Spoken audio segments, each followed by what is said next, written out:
Hi guys! Welcome to Patient's Expectations, Wreck It versus Work It. Where we show you how to either wreck your chances or work it like a pro. So shall we work it now? Let's go! Let's go!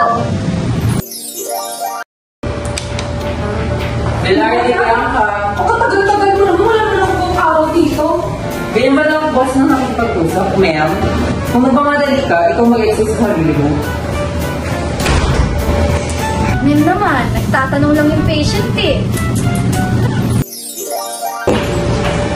Kailangan ka. Uy, ano ba yun? Ang tagal-tagal mo naman, wala naman akong araw dito. Good morning, ma'am. Naiintindihan ko kung nagmamadali kayo, pero kailangan po natin pagawin ng tama para sigurado pong accurate yung mga resulta. Sandali lang po at gagawin po natin ito ng maayos. Pasok na po kayo.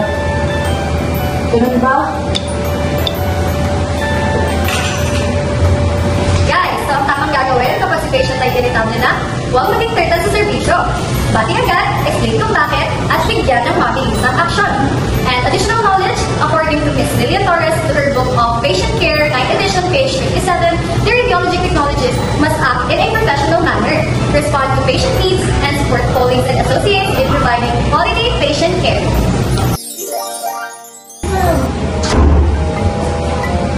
Excuse me po, ma'am. Ano po ba ang ibig sabihin dito? Hala, ma'am. Parang may cardiomegaly ka. O ano po yun? Ayan, oo, namamaga yung puso mo. Sa Alam mo, ma'am, baka mamamatay ka na. Okay lang yan, ma'am. Pasok na po ako, ah. Bakit po? Ano po ba yun? Vince, nag-radiologist ka naman bigla. Very wrong yan ah. Excuse me po, ma'am. Paano po pala ito ba sa akin? Alam mo, I'm sorry po. Radtech po ako, hindi po ako licensed radiologist. Punta na lang po kayo sa licensed radiologist para mabigyan po ng reading yung chest x-ray nyo. Thank you po.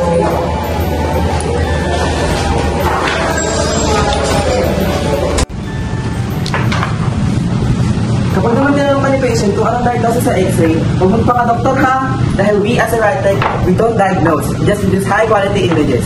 So wala sa iyong last say, but we'll get it to the doctor para sa tamang sagot.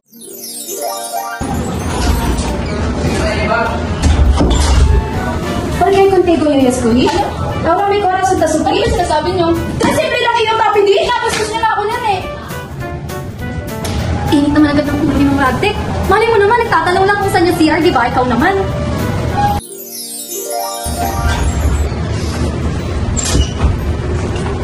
Porque contigo yung eskuhi? Good morning, ma'am. I'm your resident Radtech for today, but I'm sorry I don't understand your language. But I'll try to call my co-Radtech who understands your language. Tia? ¿Qué?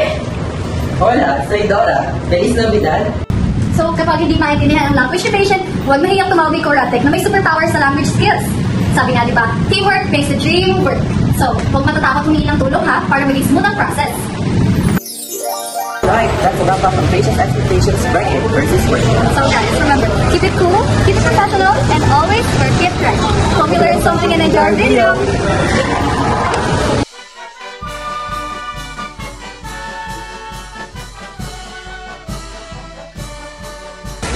Dear future Radtechs, of course we should consider the patient's ethnicity and cultural beliefs before making an initial assessment and judgment. Baka akala mo galit, yung pala normal lang sa kultura nila. Kaya embrace the diversity and huwag kang choosy. Future Radtechs, of course, we should use the right tone and volume when speaking to our patients for clarity.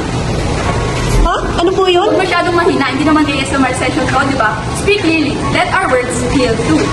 We are future Radtechs. Of course, we should provide clear and organized instructions to patients for a smooth procedure.